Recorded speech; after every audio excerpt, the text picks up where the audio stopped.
Et une nouvelle édition de Paroles divines consacrée cette semaine à l'importance et au mérite de la prière. Nous avons parlé la semaine passée des ablutions, donc cette semaine nous passons à la prière.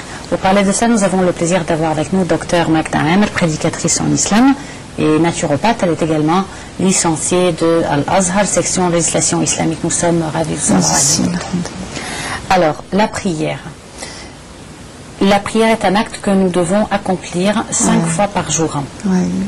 Donc, pourquoi on a été demandé de l'accomplir 5 fois par jour? Ça, c'est une question que plusieurs se posent. Tout d'abord, la prière elle a une importance capitale vraiment en islam. On sera jugé. La première chose pour laquelle on sera jugé le jour de jugement, c'est la prière.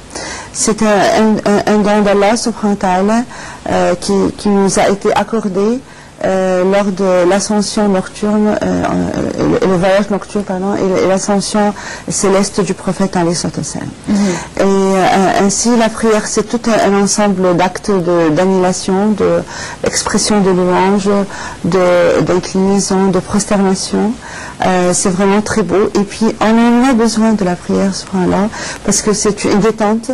Le prophète alayhi salam, il a dit « Ya Bilal, arihna bis-salah ».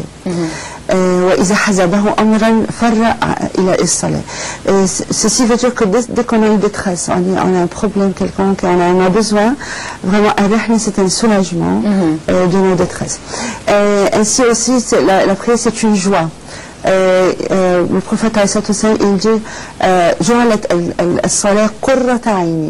c'est une source de jouissance pour nous.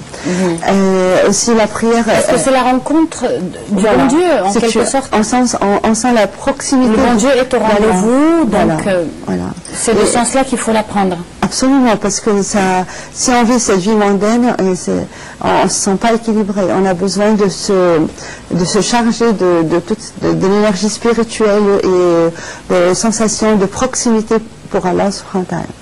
Donc ça, sur le plan spirituel, le fait de rencontrer le bon Dieu, on sait très bien que le bon Dieu nous attend et nous voit pendant la prière. Donc c'est pour cela que c'est une joie spirituelle, comme vous l'avez dit.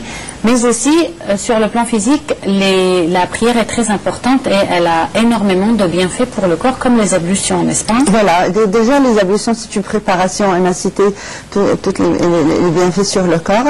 Et là, la prière, de notre perspective, j'aimerais bien dire que, subhanallah, c'est pour notre bien-être, notre santé, notre équilibre. La preuve, c'est que dans le yoga, il y a des mouvements et des positions qui sont identiques ou semi-identiques, disons, comme la prière, qui sont pour l'équilibre de notre énergie, surtout dans les chakras, etc., le champ magnétique. Alors ça, c'est juste une photo rapide pour rappeler qu'est-ce que c'est le champ magnétique et les chakras. On a les 7 chakras. Les chakras, c'est le centre d'énergie. Le centre d'énergie dans notre corps. Alors la première position, on voit comment la prière, on dirait comme s'il disait Allahu Akbar. Voilà, et il montre là que c'est une position pour équilibrer la chakra numéro 5. C'est-à-dire c'est celle-ci. Alors c'est marqué pour aussi, elle stimule le système immunitaire.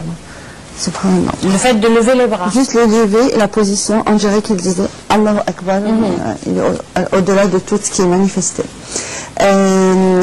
Cette position, déjà il est là, derrière les oreilles, c'est notre position pendant la prière, quand elle est debout. Et voilà, c'est une position pour stimuler le chakra numéro 6. Le chakra numéro 6, c'est-à-dire celle-ci, celle qui est responsable de l'intuition. Là, elle est responsable de la glande endocrine, la thyroïde, le métabolisme du corps. Cette position, on dirait que là, quand elle est, il est sur le point de passer le pied, enfin, là-dedans, enfin.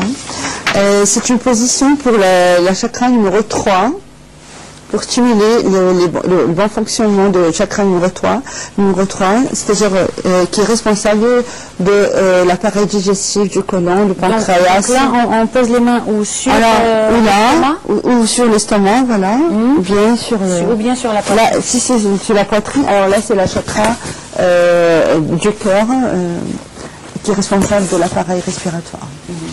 Bon, là, c'est la position de la prière. Quand on prie Allah, on lève les bras. C'est pour le chakra numéro 1, et qui est responsable des muscles, qui de l'énergie au niveau des muscles et des os. C'est vrai, là, quand on voit comment il se prosterne, on dirait en inclinaison, en position d'inclinaison, mais pas tout à fait, parce qu'en islam, il faut que la tête soit au niveau du dos. Et ça, c'est une position... Donc, il ne faut pas regarder par terre. Il ne faut pas regarder par terre? Non, ça, c'est une position qui est semi-identique à la prière. Ah, mais pendant la prière, nous, le dos doit être droit et la tête baissée. Alors, mais la main, là, c'est la même position. Oui. Ça, c'est une position pour stimuler la chakra numéro 5. Donc là, vous montrez les positions du yoga semblables aux positions de la prière. De la prière.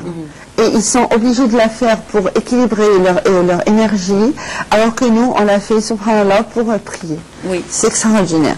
Et la position assise entre la prosternation, pareil pour le chakra numéro 5. Une position prosternée, on a dit semi-identique. Pourquoi? Parce qu'en islam, il faut, dans notre prière, il faut que les orteils soient en direction de la qibla, et aussi le coude ne doit pas toucher. Ne doit pas toucher par terre, et le bout du nez et le front doivent toucher par terre. Voilà. Alors, elles sont des positions semi-identiques et non pas à 100%. Lorsqu'on se prosterne, en fait, on se débarrasse de tout ce qui est énergie électrostatique en excès, qui peuvent engendrer, par exemple, des maux de tête. Alors, c'est vraiment vous voyez comment on a besoin vraiment de se prosterner sur le plan pour équilibrer aussi le flux de l'énergie du sang dans le cerveau. Aussi, les recherches ont prouvé que la tension sanguine est normalisée après la prière. La prière aussi améliore la vitesse de convalescence et de guérison, subhanallah. Alors, c'est tout un ensemble d'équilibre de notre santé, finalement. Bien sûr, et notre santé, le bon Dieu s'intéresse beaucoup à notre santé, parce qu'il aimerait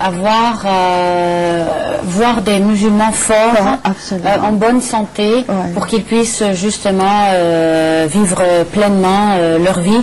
Et ça se voit dans les ablutions, ça se voit dans la prière, ça se voit dans plusieurs versets du Coran qui nous conseillent de manger plusieurs choses, comme le miel, par exemple, dont les vertus ont été découvertes.